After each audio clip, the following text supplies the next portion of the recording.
Good evening, all. My name is Lili'a Neville. It looks like we have about 40 people joining us right now on GoToWebinar. If you're unaware, we're also live streaming tonight on Facebook Live. So thank you to everyone who's joining us tonight. So I'd like to start with a brief agenda. We're going to hear from County Administrator Joe Kerby first, and then we're going to hear brief introductions from each of our candidates. Then we're going to open up the Q&A period. We had planned on opening up the Q&A period with the Benton County Human Resources Director, Tracy Martineau, but like all great things that COVID has brought us is nimbleness and flexibility, and so we've had a bit of technical difficulties. So we're going to go with a plan B for that. But at the end of this evening, all participants are going to be able to submit their feedback about the candidate presentation as well as their responses to your questions. When we close the GoToWebinar, a screen's going to pop up and you're going to have an opportunity to complete a survey at that point. If someone you know is unable to join us tonight live at 5:30, we are going to make a recording of this available on our Facebook and our YouTube channels. And that feedback form for individuals who can't make tonight's webinar is going to close Monday morning at 8 a.m. So folks will have the opportunity to watch the recording over the weekend and then provide their feedback. So this evening, I'm going to be joined by Joe Kerby, County Administrator, as I had mentioned, and it is my pleasure to introduce this evening's panelists. So I would like to begin with Lili'a Neville. Did I pronounce that correct, Lili'a? I hope so. You did get that exactly right. Thank you. Wonderfully. Wonderful. So Lili'a is the Executive Director of the San Juan Basin Public Health, which is the public and environmental health agency for Archuleta and La Plata counties in southwest Colorado. Also joined with us this evening is Paula Mandel. Oops, technical difficulties here. No problem. There we go. Hello, nice to meet you. Great.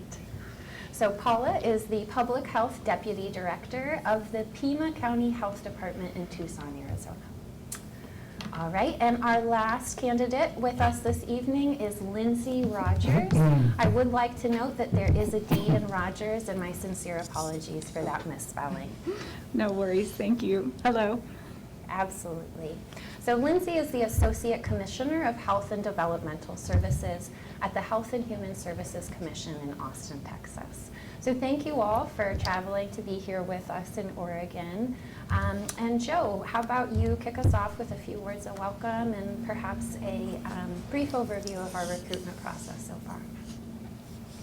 Great, thank you, Lili'a. Good evening, everyone. It's a pleasure to have you join us. I really appreciate you spending time with us this evening to get to know our top three candidates. Public input and stakeholder input is extremely important to the process. Myself and a small hiring panel will be reviewing all of the comments that you provide this evening, so I really encourage you to take time to submit your thoughts and opinions on each one of the candidates.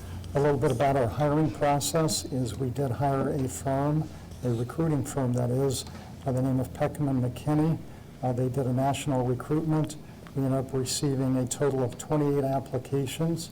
The recruiter by the name of Drew Gorgay in turn did preliminary interviews and narrowed that group down to a recommended group of candidates to the county of 7 candidates at that point. A small hiring committee and myself then in turn narrowed the group down to 5 candidates, at which time we did in-person interviews with 5 candidates. When I say in-person, those were actually go-to meetings. The 3 candidates that are here tonight were the 3 finalists from that group. They're very competitive candidates, and I'm really pleased that they've chosen to join us for this presentation this evening, and I think you'll find out shortly why they quickly rose to the top of the applicant pool. Once again, stakeholder and community input is essential in our decision-making process. So once again, I encourage you to plug into those links that have been provided and ensure you're submitting your feedback for us. On that note, I would just like to thank our candidates tonight. It's a stressful process. It's an extensive process, and they still have one more day to go after today. I will be trying to expedite a decision and coming to a decision hopefully early to middle of next week. And I look forward to the rest of the process and for our hearing from our candidates tonight. Thanks, Lili'a. Back to you. Excellent, Joe. Much appreciated for that overview. So as I mentioned, we're going to provide an opportunity for our candidates to introduce themselves and speak a little bit about their background with you all, members of our public. So I'm going to introduce each one of the candidates and allow them to provide 5 to 7 minute presentation, and then we're going to move into our question and answer period. So why don't we start again with Leanne. Leanne, again, is the Executive Director of the San Juan Basin Public Health Agency for Archuleta and La Plata counties in Southwest Colorado. Thank you so much for the introduction. And just I want an audio check. Can you guys hear me okay? Okay, it's just it's a little difficult. Thank you. Okay, so my name is Leanne Jalan, and I am the Director of San Juan Basin Public Health in the southwest corner of Colorado. And I do want to start by saying thank you so much for the opportunity to introduce myself and share about my experiences in public health and in my interest in coming to Benton County's Health Department. As I said, I currently direct San Juan Basin Public Health. We're a local public health district that serves 2 counties in southwest Colorado. And I also currently serve as the president of Colorado's Association of Local Public Health Officials, which represents the 53 local public health departments serving 64 counties across the state. The reason I am in these roles is that I strongly believe that it is a fundamental obligation of government to promote and protect individual and community health. In the last century, life expectancy in the U.S. has increased by 30 years. So many of these additional years are attributed to public health measures, things that we do together rather than advances in medical care. And some of the studies really demonstrate that 25 of the 30 years that we've gained in life expectancy in the U.S. is public health prevention and protection from disease. The ways that we do this are through things like clean air, clean water, less smoking, better nutrition, as well as public health activities to contain communicable disease. The ways that we contain communicable disease, things like disease surveillance and investigation, including contact tracing, the things that we've all learned so much about in the last few months are one portion of what we do in public health, but all of the pieces work together to improve and lengthen lives. Unfortunately, this work is often underfunded and invisible. While I know that Benton County has been working hard on a health and all policies lens with many departments and many communities partners, I do think it's real and important to acknowledge at this time that the public health system that we work in is not in a steady state and we are not in normal operations. We have a huge task at hand to contain COVID in our local communities, to save lives, to open schools, and to recover our economies. Together, the work that Benton County has been doing for health and all policies with all of its departments and all of its community partners is going to be a foundation that will position Benton County to be successful in this work, and that's a huge good news piece of the story and why I'm interested in Benton County. The bad news, though, is that across the U.S., in the last 10, 15 years, beginning in the Great Recession in 2008, there was a huge chunk of resources that disappeared out of public health. We lost in the public health world about a quarter of our workforce and never bounced back since the Great Recession. Committed agencies and committed staff, like the staff that I've met here so far in Benton County, has found creative ways to serve communities and continue this work, budget cut after budget cut. But at this time, public health operates in the U.S. on about 60% to 2/3 of the resources we need to meet basic needs for promoting and protecting health for everyone, everywhere.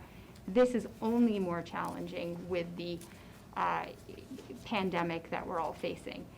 It's in this climate of not enough resources that public health departments had to really reconfigure a weakened infrastructure to respond to what the community needs from us. And I know that here in Benton County, the health department staff were pulled from other functions and other programs in order to respond. And unfortunately, pulling staff from usual activities is going to have fallout in these times, considering that we're going to have economic, we're having economic fallout, right? So this is going to create kind of a vicious self-perpetuating cycle where we had to move people from health roles and responsibilities to response roles and responsibilities, which then interferes with the ability to successfully control communicable disease.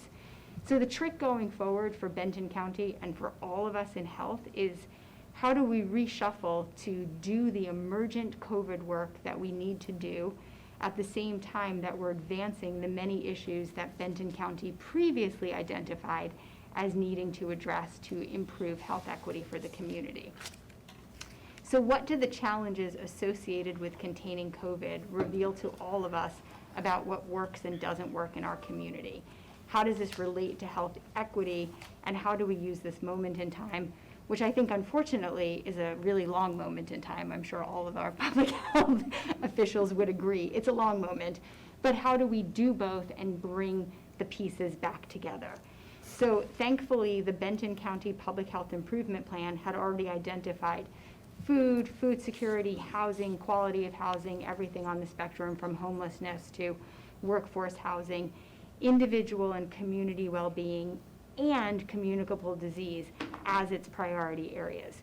So this is proving to be a very prescient decision by Benton County, and it's an understanding of how all the pieces of a public health system work and all the ways that we as public health practitioners are trained and charged to ask, how did we get here, so we can make the right improvements for the community. This is how we in Benton County and every community across the country is going to need to marshal resources for the tasks at hand, because COVID again and again proves that communities need good communication, outreach, education, wraparound services, and honest, hard conversations about institutional bias, including structural racism, to improve health outcomes for individuals, families, and communities, and help our community members successfully stop the spread of communicable disease. This is a big balancing act right now. It is full of challenges and enormous opportunities for Benton County. The work that I have seen here demonstrates that the public health practitioners in this community are already doing yeoman's work to integrate the huge responsibilities of detecting and responding to disease, and also maintaining an acute awareness that the ongoing integration of this work is going to be necessary to position our priority populations to succeed. I think I'm probably out of time. I didn't time it. Yeah, that's about great. All right. On that note, I'm just going to say that, I'm thrilled to be here learning about Benton County and thinking about how all of these pieces can connect to improve health in the community. Thank you.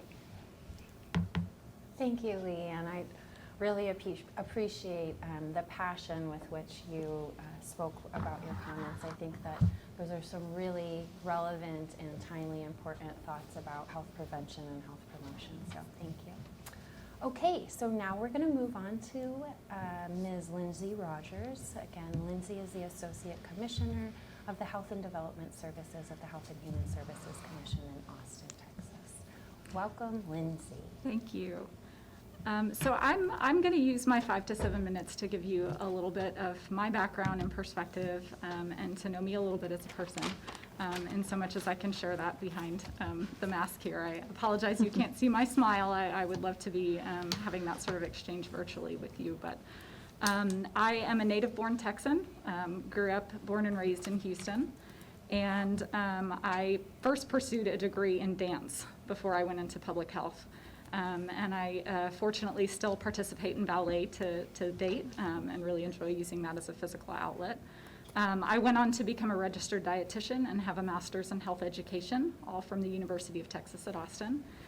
And I ended up moving into public health nutrition as sort of the entree into the public health world and public service. I began in obesity prevention at the state level for chronic disease prevention, looking at community engagement and capacity building for strategic planning, and implementing systems that support access to affordable, healthy food and community-wide breastfeeding support. So both evidence-based interventions, but also building structures and systems that make those choices easier for everyone in the community to participate in and have improved health outcomes for. I've spent the last 14 years in executive leadership roles in the state of Texas at various state agencies.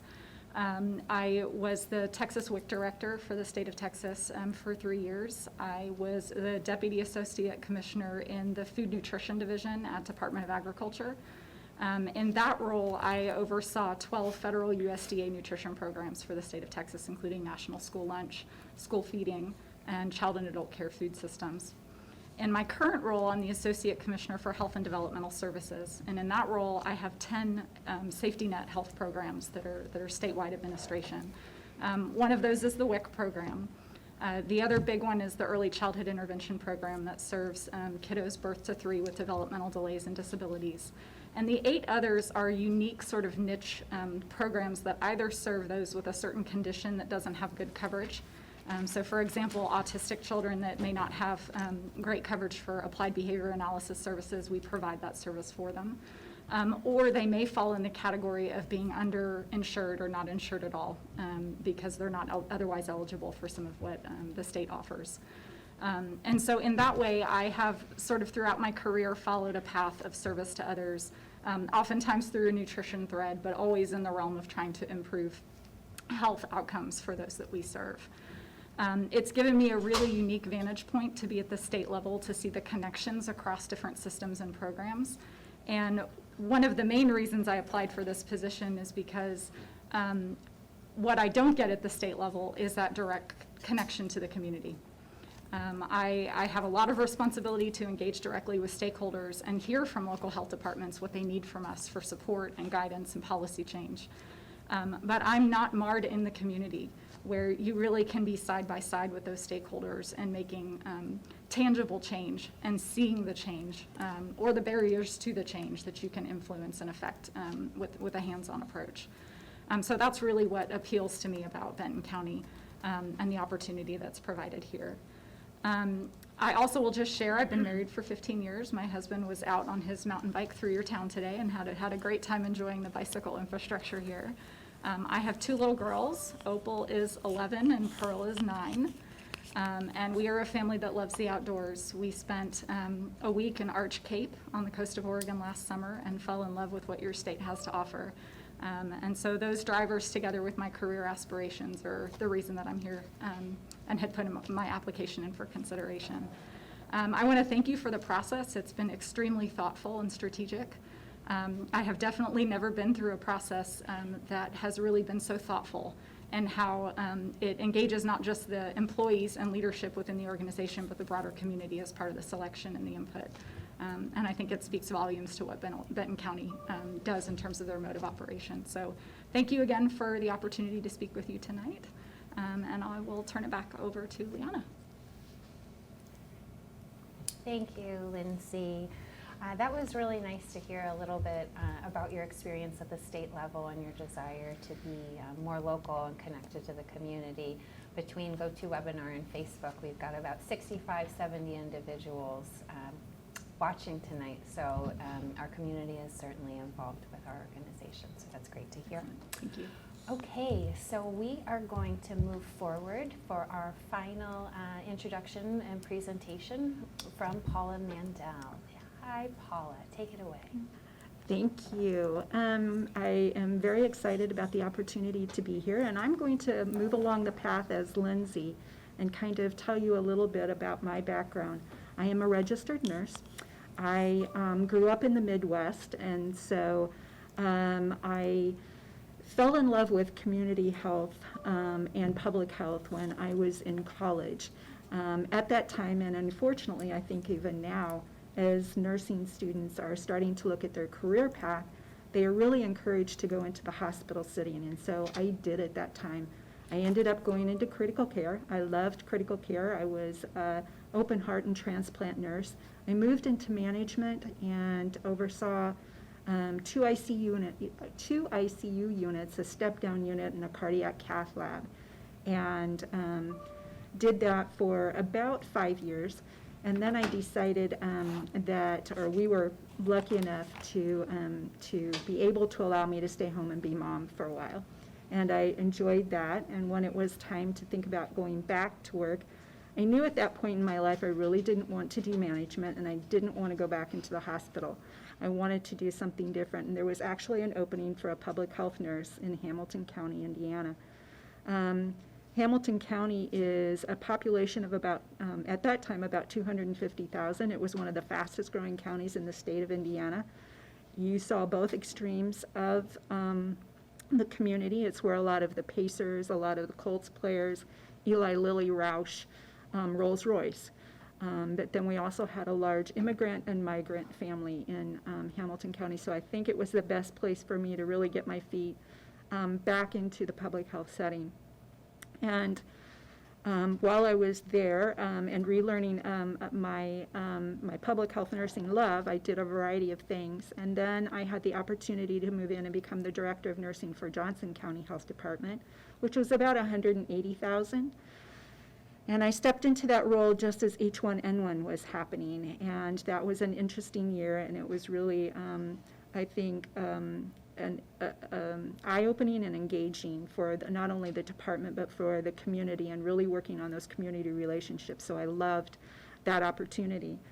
My husband was offered a position in Tucson, Arizona with Raytheon, and so we moved to Arizona about 10 years ago. And when I went into the health department at that time, I started as a nurse manager in one of their clinic locations. I then moved into, or was asked to write and help develop an implementation plan for Nurse Family Partnership, which is a maternal child home visitation program that is evidence-based. It works with first-time moms. And there are a variety of goals that the program implements. It was a wonderful opportunity to bring 6 nurses in to work with those mothers. The majority of our mothers were low income. We started a relation. There's actually 2 tribal nations in Pima County, and so we started a relation with both the Tohono O'odham and the Pasco Yaqui nations, and supported their mothers with this program. And after a period of time, we were doing some restructuring within the health department. We were really looking at taking the health department into Public Health 3.0 and looking at the pillars of community health, public health, and community collaborations. And we really felt that we needed to begin internally, and we decided to work at collaboration. And so I was asked to bring our public health nurse division and our clinical services together into a new division. We worked on talking about what collaboration looks like, what a no wrong door policy looks like. And so any client that walked through our door, no matter what program they were engaged in, our staff were learning a new culture, and they were assessing what is another program or any other program that we do within the health department that this client might benefit from, and making referrals. And so I was really excited about that. I think we did a really good job. And then 3 years ago, I was asked to apply and interview to be the deputy director for the health department. Pima County has a population of over 1 million. We have 6 divisions within the department. I work with 6 amazing senior leaders. I love the piece that I've done as a deputy director, but it was interesting going through this emergent response that we have with COVID. It's a time of unknown and a lot of change. And what I found is some of our staff, as they were beginning to think about coming out of this emergent response, they were doing a lot of self-reflection and thinking about, there's some things that have been concern for me of how our programs are being implemented, or I really know this other position within the department and I think I'd like to try that. And so they had conversation with myself, with the health director, with their senior division managers, and some of them are walking into new roles or they've applied for new roles. It kind of got me thinking about, what are the next steps for me? It seems like a crazy time to transition and to take on new tasks. And I've had people say to me, why would you want to go from one frying pan into another frying pan? But it's time for me to look at my professional growth and development. And the next step for me is to try to serve in that health director role. I really see every piece that I've done in leadership is a serving piece. I was very excited about Oregon. I kind of fell in like with Oregon about, it was in 2014. I went to a national conference, the American Public Health Association conference. At that conference, they have an expo center, and at that expo center, there are numerous colleges and universities that are trying to encourage people to come and attend, their campus setting. And I stopped at the Oregon State table, and I just was so impressed by not only the faculty from the university, but by the students. And they were just talking about, and you could tell they were so passionate about the community, and I kept saying, so are you from Corvallis, or where are you from? And the majority of them were not from Oregon. The majority of them were not from actually even the West Coast. And so to hear that excitement and passion, and that they loved not only the community but their campus so much, it really left an impression on me. And I knew that they have an amazing school, especially School of Nutrition. So I tried very hard to encourage my son at that time, who was looking at colleges and universities, to think about maybe coming to Oregon State. I told him I would even move with him so that we could establish residency and we could get in-state tuition versus out-of-state tuition. But I couldn't convince him of that. And so I fell in like within that during that time period. My mother actually lives here in Oregon. She lives in Klamath Falls. And so I also saw this as an opportunity to get closer to her. When I have been reading about Benton County for, probably since 2016 with my son, I know Oregon is very progressive with public health. I've seen Benton County be very progressive in public health. When you see a county public health department that's being talked about by Duke University, that's being talked about by the de Beaumont Foundation, you know that you are looking at a department that's very passionate about public health and about its community and how they serve that community. So there's many things that I've seen, both reading on your website, engaging with the community over the last 12 hours, and then listening to the staff today talk and see their passion come through during this interview process has just intrigued me more. There are so many pieces that I've looked at and thought, even if I don't get the position, you always walk away with an experience, and I'm like, I'm going to steal that little piece and I'm going to take it back with me, and I'm going to see how we can implement that in Pima County. So it's been an amazing opportunity.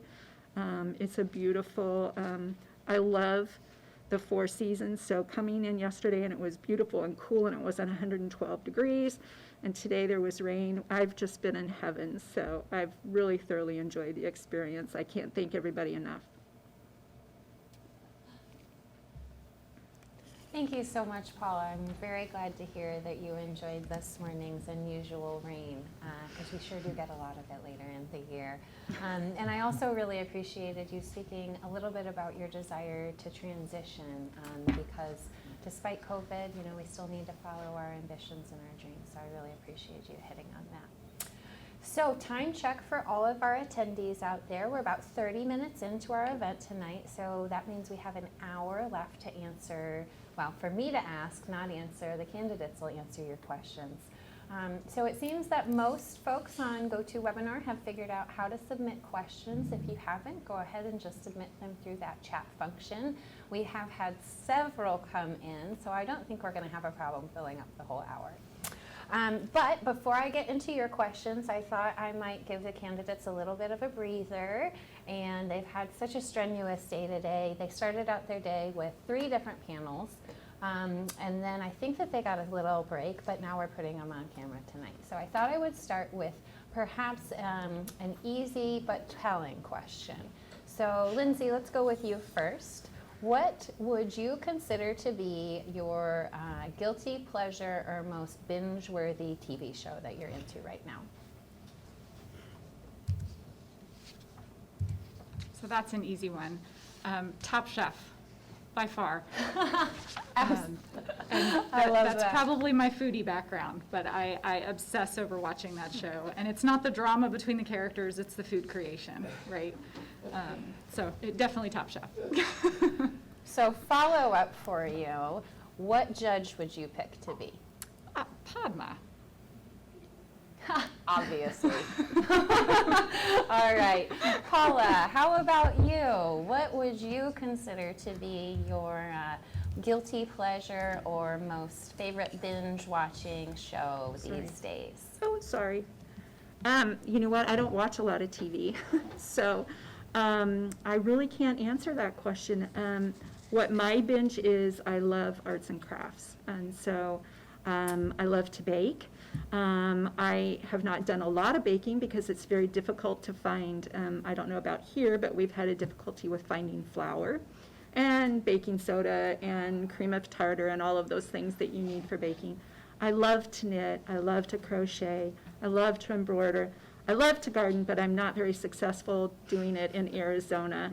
I have a green thumb and it's really hard to grow anything in a desert. I'm getting better with succulents, but those are my guilty pleasures, is when I can do those things.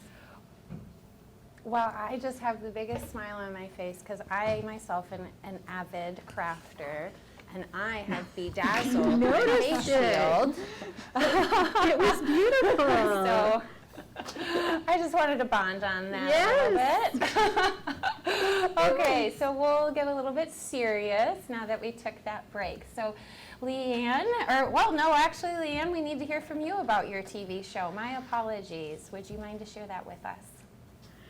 Yeah, I had a few minutes to think about it, so I'm thankful for that. And I will say that if you, any public health professional right now who's binge watching TV is lying, because we're working 24 hours a day and staring at the ceiling when we should be sleeping, so to start. But back when I used to watch TV, my guilty pleasure was absolutely Orange is the New Black. And since I also, I got the preview on the questions, I'd go with Tasty. Do you guys remember Tasty? Yeah, she's hilarious. And pretty much, if I could come back as a comedian instead of a public health professional right now, that would be awesome. Because there is nothing funny about our jobs right now. No, I find myself laughing at inappropriate moments and reminding others that laughter is a coping mechanism. Yeah. So let's move into our more serious questions. So we have had several come in through GoToWebinar. I just want to remind our Facebook Live viewers, you can also submit questions. Just go ahead and submit them as a comment, and we'll go ahead and get them answered for you. So I'm going to start off with a question for Leanne. We know that public health is dramatically underfunded. What steps will you take to educate and advocate for funding of public health services in the community, region, and state? I think that's a great question, and I think as we described in our intro, I think many, many more Americans now know that public health is dramatically underfunded. So we're already have a huge step forward, unfortunately, due to the events of the last 6 months that we've all been responding to together. I think that, it has to be a multi-pronged effort. We need to advocate on the federal level. We need to advocate on the state level. I know that the Oregon State Legislature is having a special session here upcoming to, examine what is going to be possible in the state of Oregon going forward. And then the other piece of it is working in the local community when, it's establishing the relationships, working on the collaborations, and understanding that there are pieces of it that we do in governmental public health, and then there's also pieces of it that we do with community partners by exploring those relationships and kind of spreading the opportunities across the community to work together, through health and all policies like Benton County has chosen, but in lots of arenas, there's not going to be one single answer for how we improve funding. Gotcha. Excellent, thank you. Paula, my next question is for you. How would you engage with other departments in the Benton County organization to address complex issues and pursue cross-discipline goals? That's a really good question, and I like working with community partners and collaborations.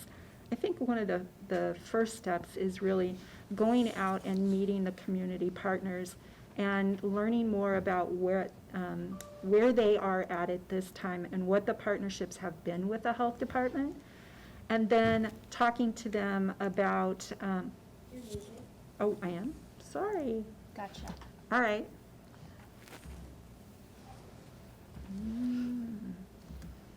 It's not working. I gotcha.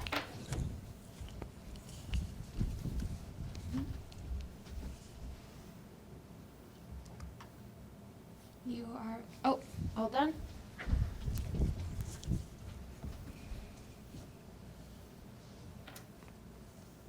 Hello all, if you could just bear with me while I help Paula out. Okay, Paula, go ahead. Thank you. Can you repeat that question again? I would love to. Okay. All right, Paula. How would you engage with other departments in the Benton County organization to address complex issues and pursue cross-discipline goals?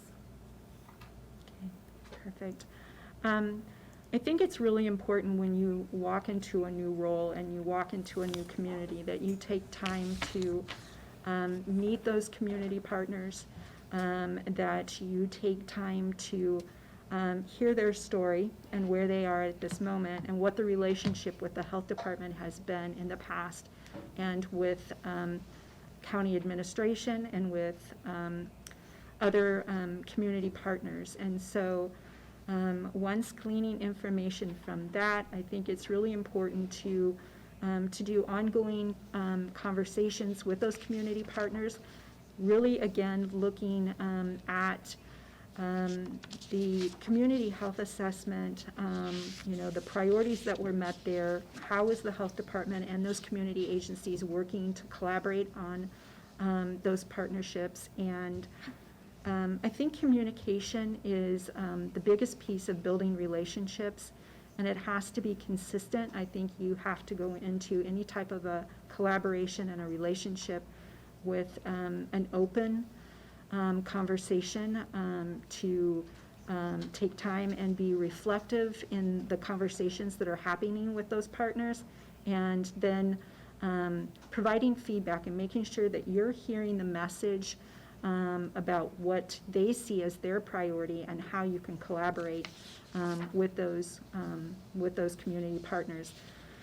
I think COVID has taught all of us to learn how to work better with our community partners.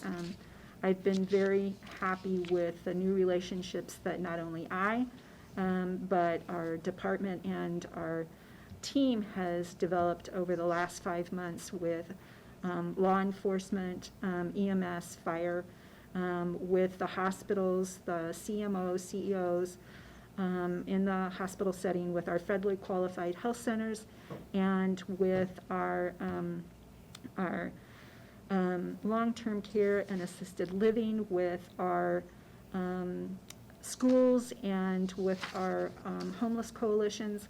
So many groups have been impacted by this and will continue to be impacted by the COVID response for months on end. And I think we're going to have to continue as we go from an emergent response into a sustained response to have those ongoing conversations, to work together on our ongoing health policy groups and on the services that we can share the funding that we can leverage with each other in order to continue to provide some of the wonderful services that we've been doing at this time. Thank you, Paula. And my apologies again about your microphone. All right, my next question is going to be for Lindsay. Lindsay, public health employees have a desire to improve the health of their community. Over time, we lose the knowledge and expertise as our staff retire.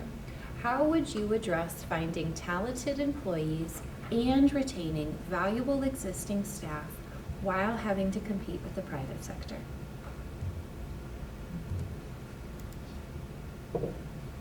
That is a great question. I will say that in the position that I'm in now for many years, my area has prioritized workplace culture as just as important, if not more important, than the programmatic outcomes that we set out to achieve. I fully believe that the culture and engagement that we create in the workplace is actually what makes the work drive toward innovation and sustain long-term change for the community.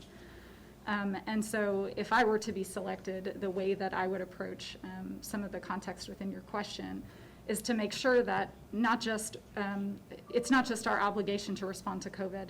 It's not just our responsibility to look at what we can report as measurable outcomes within what's happening in the community. Our first and foremost responsibility is to the most precious resources we have within the health department, which is the people who work here. And I believe fully that when you focus on things that are foundations of how we treat each other at work, when there really is safety to speak up when there's a concern or an issue, when there's consistent reflective feedback and follow-up when there are concerns raised, and we empower and provide a voice to all levels of employees, they stay even when there's competing sectors. And that's something I've found to be true within Texas, where there's certainly a lot of competing sectors. And I believe that it's again, a driver of getting toward improved health outcomes when we can really focus on those things within our workplace culture. Great answer. Thank you, Lindsay. So at this point, I am going to ask a question from our Facebook Live users. This question has, my apologies. I'm just being a poor mute etiquette person. My apologies. Okay, so what I was saying when I did not have my microphone on is that I'm now going to ask a question from our Facebook Live users. This question has gotten 4 positive reactions, so I think that folks are going to be pleased we're asking this one. This question I'm going to pose to all 3 panelists, and I'll start with you, Leanne, go to Paula, and then Lindsay. So this question is a little bit long, and I will read it twice for you all. Where do you see opportunities to build on Benton County Health Department's long-established integration model with the community health centers of Benton and Lynn counties to advance primary care and behavioral health care access for low-income and rural residents? I'll do that one more time. Where do you see opportunities to build on Benton County Health Department's long-established integration model with the community health centers of Benton and Lynn counties to advance primary care and behavioral health care access for low-income and rural residents? Ooh, that was a whopper. All right, Leanne. Thank you. That is a great question, and there's no one to clarify it with because it's from Facebook Ether, but the question is about improving primary care and behavioral health care access, I believe. So I'm going to answer it from that, which I think that there's a ton of room to take opportunity to leverage a longstanding relationship with public health and healthcare delivery service, and there's a lot to talk about. But if what we're talking about specifically is improving access of primary care and behavioral health care access for priority populations, I do think that there are programs that we typically deliver in the public health sector, which are outside of the healthcare sector.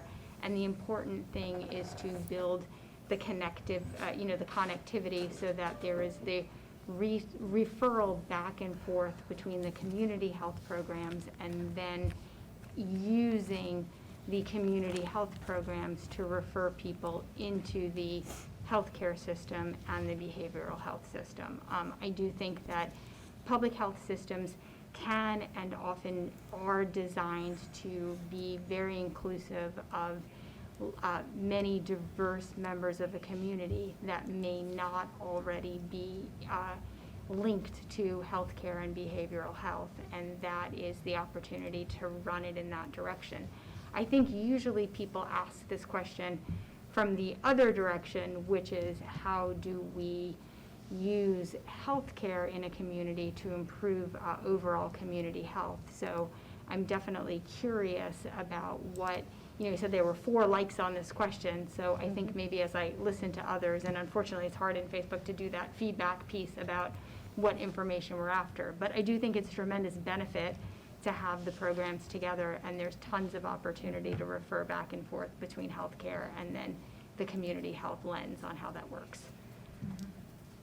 Great, thank you. Thank you, Lilian. Lindsay?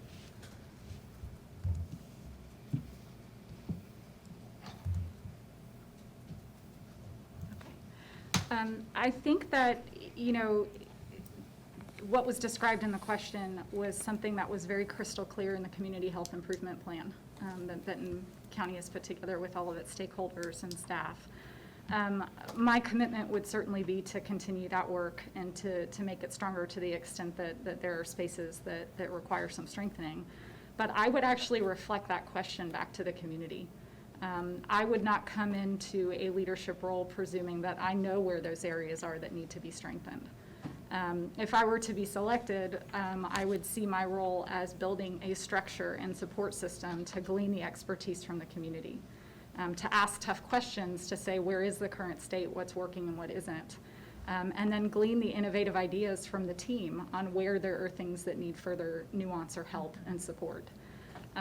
So my job again would be to look at the current state of affairs and look to all of you in the community to see where we need to strengthen to build on those initiatives and advance them further.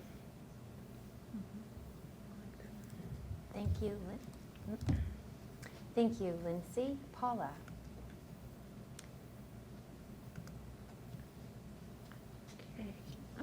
So I like the word opportunity in that question, and it's interesting when you go from different areas how the health department and how federally qualified health centers are connected. We have clinical services in our health department, and we partner with federally qualified health centers. We actually have 2 within Pima County. But one of the things that our health department has recognized is that there is an ongoing shortage of public health nurses. They're very hard to get, and they're very hard to retain. And so we've just started conversations with our federally qualified health centers to partner to take on some of our clinical service roles. And so to see the relationship that is here in Benton County, I found very exciting to know that, again, it's that kind of a no wrong door policy, that when somebody engages in either setting, either in the federally qualified health center or in the health department, that both of those organizations are aware of what the other does, and they can make that referral, hopefully appropriately, to the other setting. So I found that really exciting to think, where can we build on those relationships? The other thing that ran through my mind with this question is something that we did about 3.5 years ago. We had a PHI innovation grant, and we started a group. It was called Mama, and it was working with mothers who were at the poverty level or below. We were we did a 12-week curriculum, and they learned about a variety of things. Goal setting, how to do finances, how to engage. Unfortunately, several of them, or many of them, were involved in the correctional system. And we thought that we were going to go into this grant and this project by connecting them to community services and helping them to be more engaged with those community services. And what we actually found was they know the community services. Those populations know the community services better than we do, or what we thought we did. But the piece that was invaluable to the health department and to the federally qualified health centers is to take that group and ask them, what are the barriers to those services? What are the barriers to you coming into our clinics to get our services? And so we actually brought the moms in. We had them facilitate conversations with staff from the health department, with staff from the correctional system, with staff from the federally qualified health centers, and with the hospitals. And they asked the difficult questions, and they really helped us identify holes and barriers so that we could change our service to the clients and to our customers. We continue to work with those groups of moms because there's always something new that comes up. There's always a new issue, and we see that especially right now. People choose not to engage in the healthcare system. So we reached out to them and asked them, we know that people are struggling. We know that people need to be seen. How can, or what do we do to make sure that people feel that it's safe to seek the medical care that they need, that it's safe to take their child for their immunizations, because that's still very important. So I like the word of opportunity. I think it's important. The community has a voice. They know the issues sometimes better than we do. And I think there would be, at least what I see with the community engagement in Benton County, I think that that many of the community partners and the department could probably gain a lot of wonderful benefit from conversations like that. Thank you, Paula. I'm actually going to stay on you for our next question. So my next question to you is, in your experience, how do you judge employee satisfaction? Oh, I think there's so many ways. Employee satisfaction is huge to me. Workforce development is very important to me.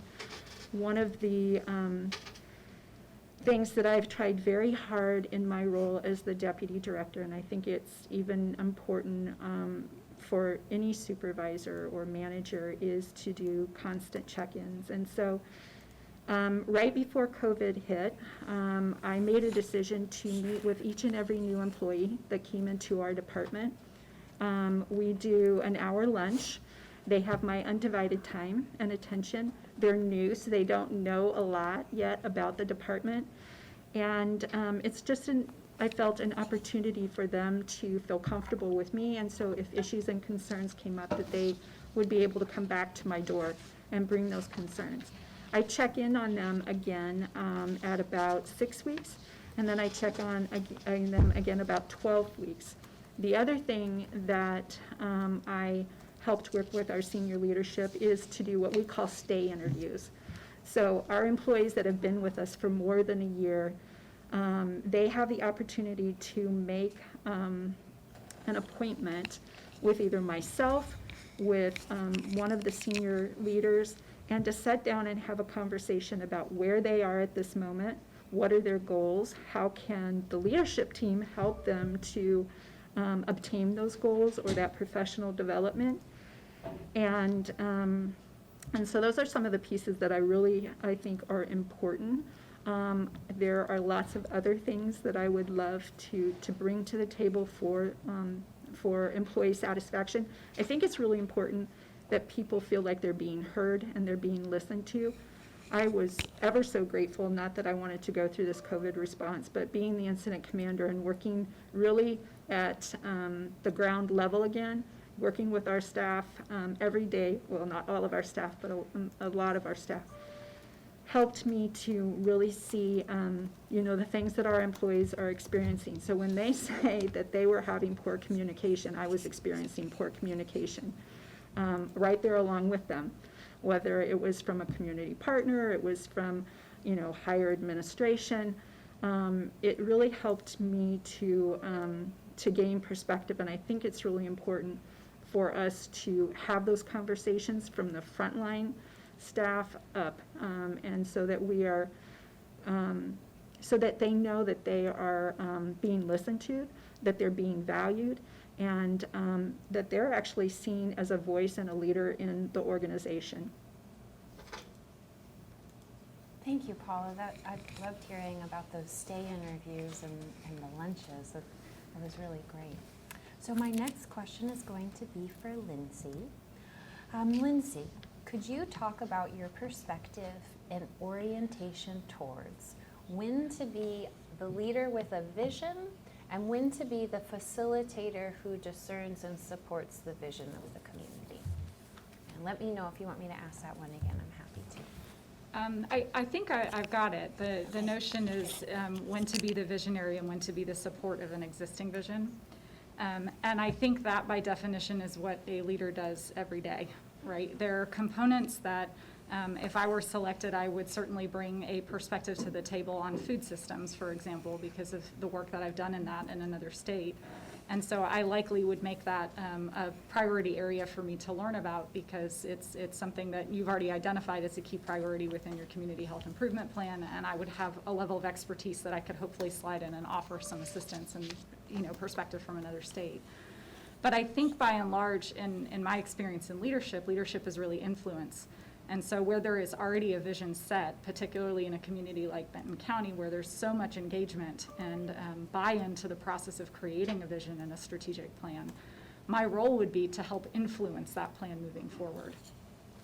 And so I think, in the way that I've approached any position in my career, it's really navigating a balance of those two circumstances at any turn. It's not my role to come in and set a new course when there's already a vision in motion. That makes sense for the community, that the community was engaged in building. It would be my role to come in and support that and help drive it further in the direction the community already decided on. So I think in general, that's kind of how I approach coming into a new organization and the balance between those two opportunities. Great, thank you, thank you. Leanne, this next question is for you.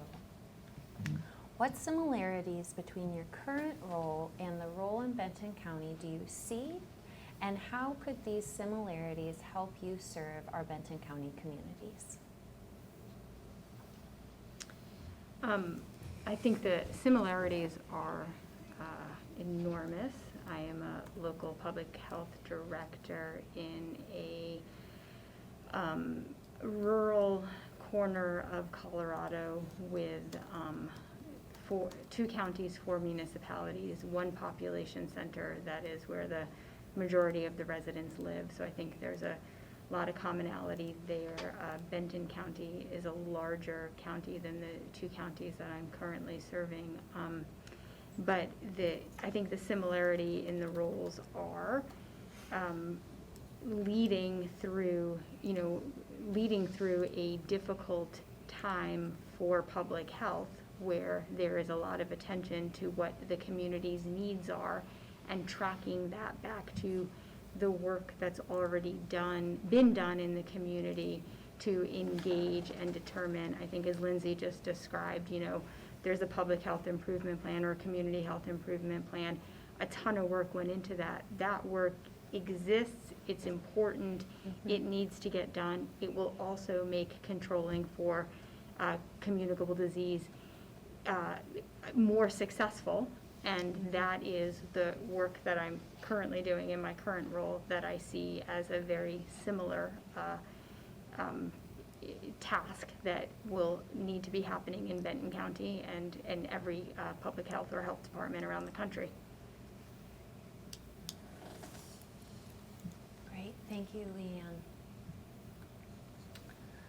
So I am going to head back over to Facebook Live and ask a Facebook Live question. This one has 5 positive reactions, and there were some similarly themed questions on GoToWebinar. So I'm going to pose this question to all 3 candidates.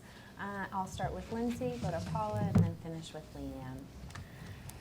And this one's sort of long again, so I'll be happy to say it twice.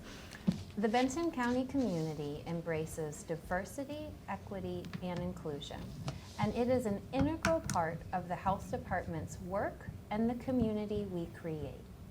Why do you think it's important to address diversity and racial equity issues in this position, and what are some ways that you might do that?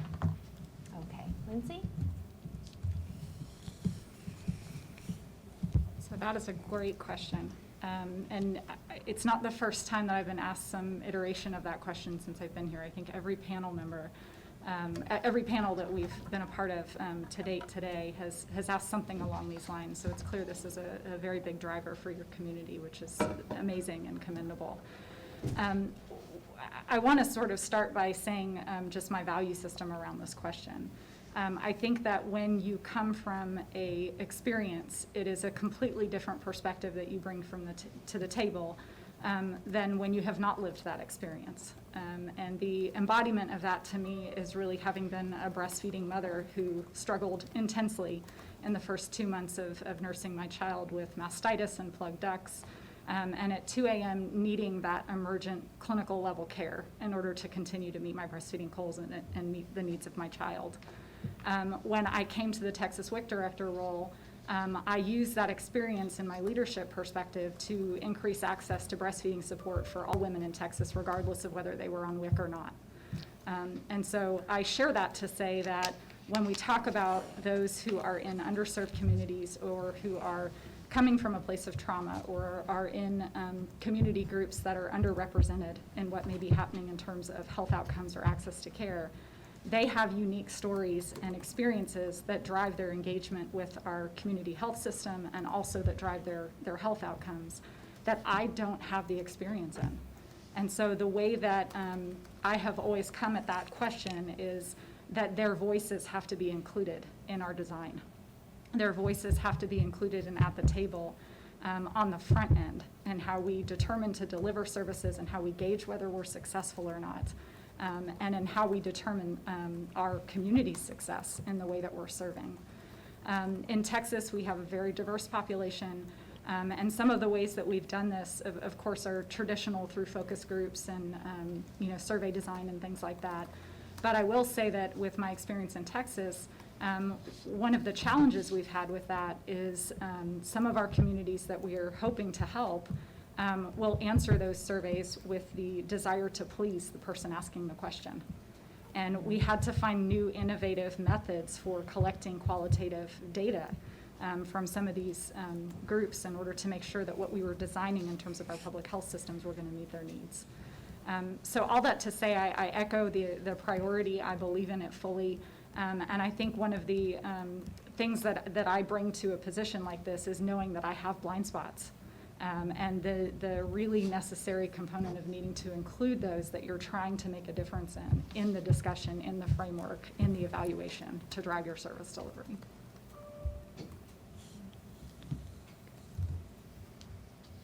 Thank you, Lindsay. Okay, I think, there's a little delay with my camera. That was a little bit weird, sorry. So, okay, I think we're headed now to Paula.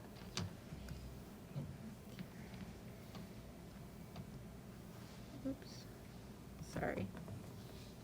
No There we problem. go. Yeah, that is a really good question, and I share your statement that is something that you can tell that both the department and the community, I think, are very passionate about. We've heard it several times over and in a lot of different ways being asked the same question. You know, equity and diversity, I think, is something that public health is really just starting to do somewhat well. I don't think public health does it very well yet. I think there is a lot of room for growth, and I think there's a lot of research yet to be done. I feel that it's really important that with those conversations about equity, about diversity, and about trauma-informed care and resiliency, we have to not only educate the community, and I see that there's been a lot of ongoing conversation and I believe education for the community. I think it's really important too that we do that within the department and across departments. And I think we all come to it from a different perspective, a different lens. My trauma looks different than your trauma, but we need to be open and mindful and respectful of each other's experiences. I think it's important that, sorry, I lost my train of thought. I think it's really important that we bring and we make opportunities available for the diverse populations that you have within the community to have those conversations. They need to be present at the table, and I think we have to, a lot of times with these conversations, we're not bringing them to us in the department, but we're going into their to their community center, into their setting. We are bringing their trusted individuals in the community alongside staff and people from the health department to help facilitate those conversations. I think it's really important, again, like I was explaining with our Mama Project, that we bring people who are really experiencing it and whatever the life experience might be, and have them explain it to us, because again, our lens may be different than their lens, and they have some of the best ideas and some very innovative ideas on helping an organization to begin those conversations about equity, making sure that we are being diverse in our programs, and that we're trying to be inclusive of all of the populations that are within a community setting.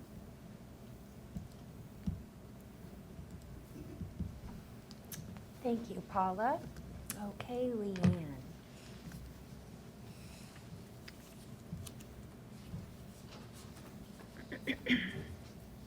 Okay, so first of all, I share the observation that I think this has come up at every panel, so we know that as applicants that this is very important work to this community, and I think it has been couched as diversity, equity, and inclusion work. I think I'll start by saying there are tremendous differences between diversity, equity, inclusion, and equality. And the first thing is getting rigorous around what the definitions of those words are. They're not just words, right? They are kind of strategies for giving all of us the best opportunity to have our greatest potential of health met. It is.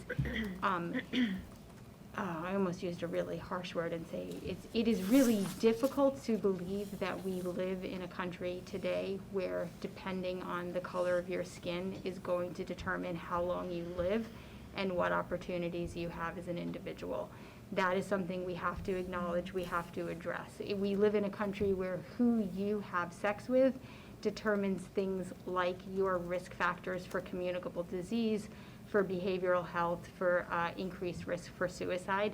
This is stuff that we need to get comfortable talking about, bringing up in community, bringing up in discussions and saying this is real, this is valid, and what do we do as a community to get rigorous about addressing these issues. So diversity is how we get all of the individuals, with the different lived experience under the tent having the same conversations. Inclusion is how we stand up different voices and recognize that our institutional bias and the structures that we have do not allow every voice to be heard. That is a role for public health. Public health needs to lead this in communities, because if we don't, who will? It's just that simple. And then equity is the North Star that this work gets us going in that direction. It is looking at strategies in every aspect of your organization. What are our hiring practices? What organizations do we collaborate with? Who do we have relationships with? And how do we honor that?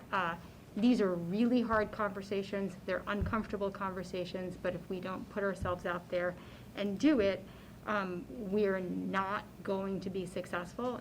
And Benton County Health Department is a government agency, so we're going to have to find partners to do this with, because not everybody wants to do diversity, equity, and inclusion work in government roles, because there are barriers there. And there are things we have to discuss about why that is and how we build relationships to achieve what we need. Thank you, Leanne. Absolutely, I appreciate the passion of your answer. So a quick time check for our attendees and our panelists. We have 20 minutes left in our event tonight.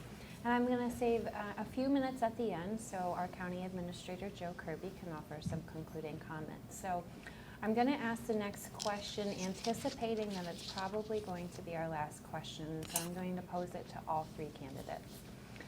Several participants on our GoToWebinar have been asking about, they've been asking our candidates to speak about our other health services within the health department. For example, behavioral health services, mental health services, environmental health, and developmental diversity.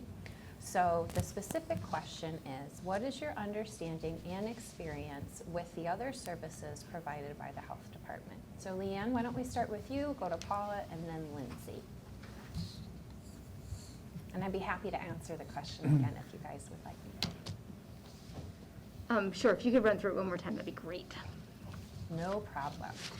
What is your understanding and experience with the other services provided by the health department? For example, mental health, behavioral health, environmental health, and developmental diversity.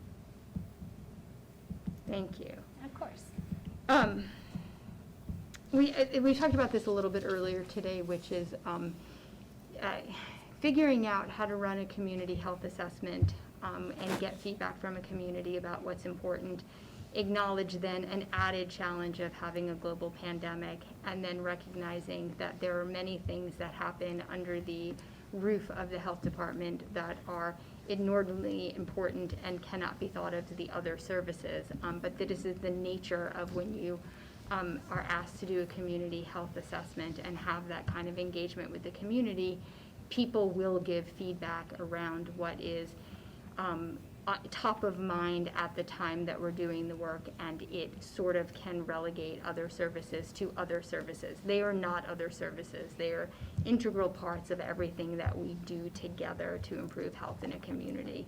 So I think from the behavioral health, mental health side of it, the mind-body connection and the way that we work on what we, as a community, improving behavioral health and improving physical health, and understanding those intersections, working on those together, recognizing that nothing happens in a vacuum, and this is all part of overall community health, I think is absolutely important.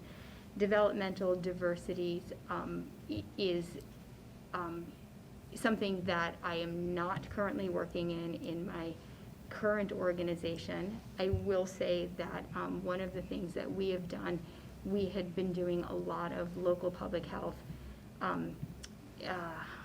what's the word I'm looking for? Emergency operation preparedness for a long time leading up to this pandemic, and had done a tremendous amount of work in building relationships with the developmental diversity organizations, because we identified a need for an emergency operations lens for priority populations. That is something that we recently put in place. We're thankful that we did, because clearly that work has impact from this pandemic as well. And then on the environmental side, I think that there's so much room to look at the intersections between environmental regulations and health equity. There is a tension all the time in those two disciplines, because the more we regulate, the more unattainable basic services become. And these are the conversations that we have to have when we're looking at things holistically. So I do have the experience of leading the environmental regulatory programs in my current role, and do take that lens, apply that lens to it. Thank you. Thank you, Leanne. Okay, Paula, would you like for me to repeat the question, or are you okay to answer? I think I'm okay to answer that question. You know, one of the things that I was very excited about when looking at Benton County was, again, that relationship with the health department, with the federally qualified health centers, but the strength that I saw of the behavioral health component and the connections of the behavioral health pieces with the homeless population here in Benton County, and how the two are really working together to support each other. You can't do many of the things that we do within the health department without touching a behavioral health component. And we know that with the homeless population, behavioral health is one of their most prevalent issues, along with substance abuse and misuse. And so I was really excited to see what the county is already doing and how they're serving the population in a variety of ways with both adult and children's services. I think that it's going to be an important part as we continue in this COVID response, because it's not going to go away for a while. And it's behavioral health and how we are responding and supporting each other during this time of the unknown, with the increase of anxiety and fear, with people who have issues with substance abuse, also with domestic violence, making sure that we're able to support them during this time of isolation and the unknown. I also think that it ties into the conversations that this community has been having with the trauma impact and resiliency. So I think it looks like Benton County has put a lot of a strong foundation in place, and I am very excited by the behavioral health pieces. The environmental pieces, you know, environmental is so difficult, and it's difficult right now. Because of the COVID response, we have to be mindful of the mitigation pieces, but there's also the pieces that we still need to be thinking about. I don't know what it is here as far as when I think environmental health, I also think of vector and vector control and the communicable disease aspects of those. And so while we are in this emergent or this sustained response, we still have to be doing all of our restaurant inspections. I feel very strongly that those pieces of consumer health and food safety are a piece of education and not enforcement. I think that you get a better partnership with our community businesses when we work as an educator and not an enforcer. There are times where we will have to do enforcement. But I think it's better for both the business and for the employees and for the department when we come about it in that way.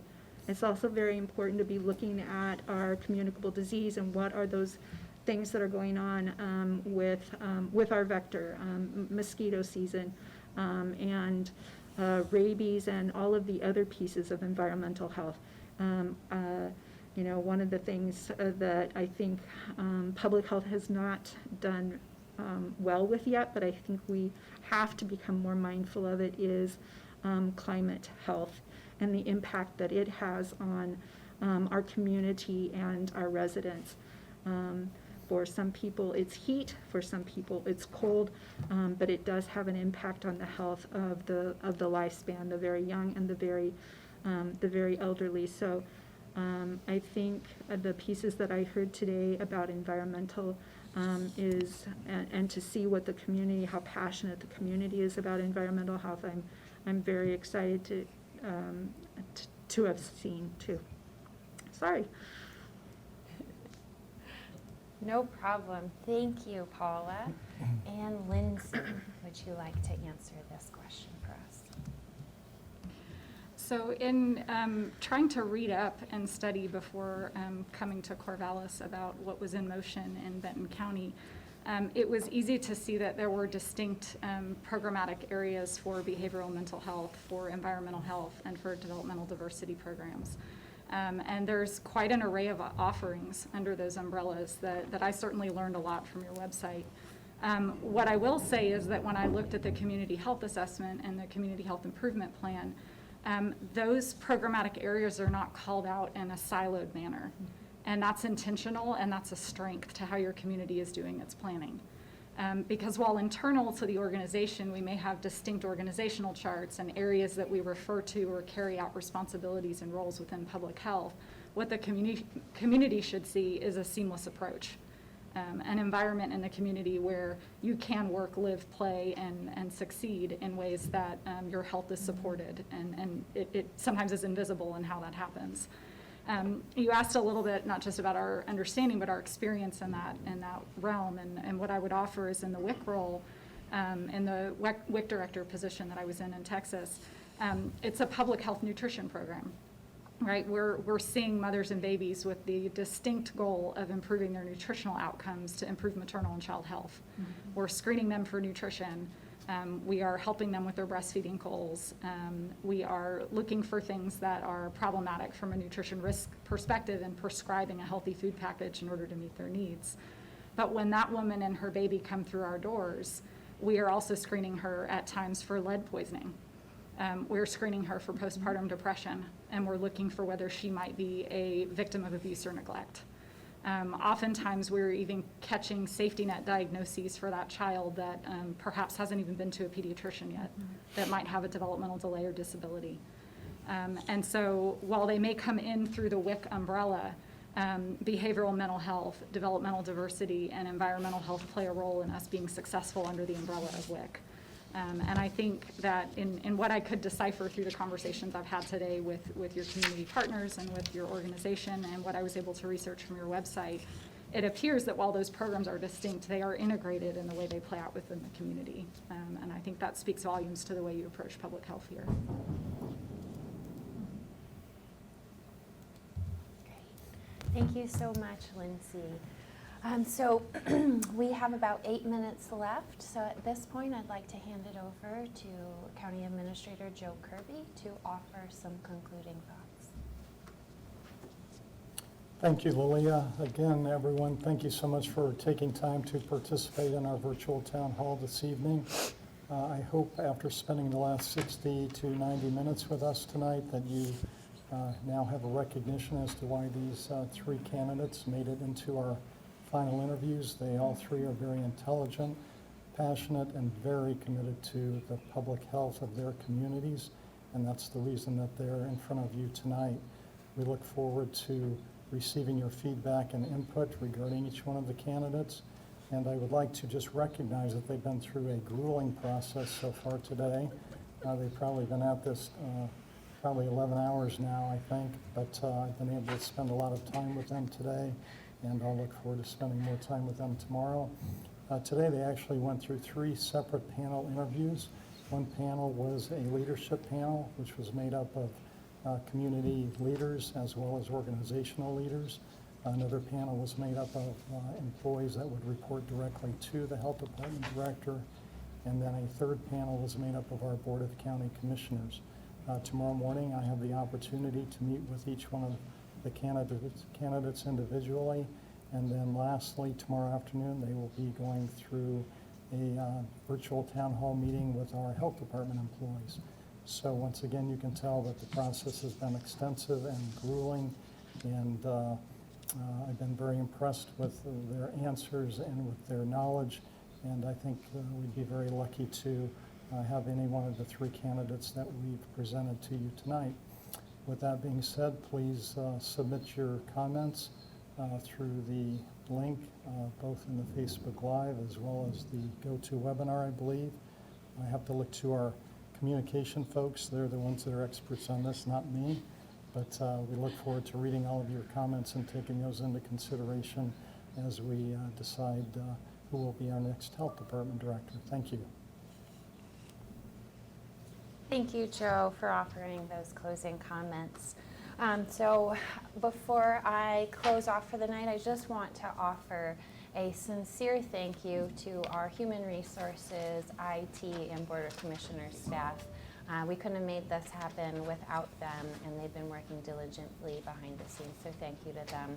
Thank you to all of our community members who took time out of their evening to join us tonight. We sincerely appreciate your engagement. And thank you especially to our Health Department Director candidates for taking the time to engage with us. So, go to webinar candidates. When I close this webinar, a internet browser is going to pop up and you will have access to a survey to submit at that point. Our Facebook Live users, we are going to chat the SurveyMonkey link to you. And then if you have any close friends or colleagues that were hoping to be at tonight's event but just weren't able to make it, we're going to have this recording available tomorrow on our YouTube channel as well as on our Facebook channel. And so be sure to let folks know they can watch the recording over the weekend, and they have until 8 a.m. on Monday morning, August 10th, to submit feedback. Again, thank you all. Have a great night.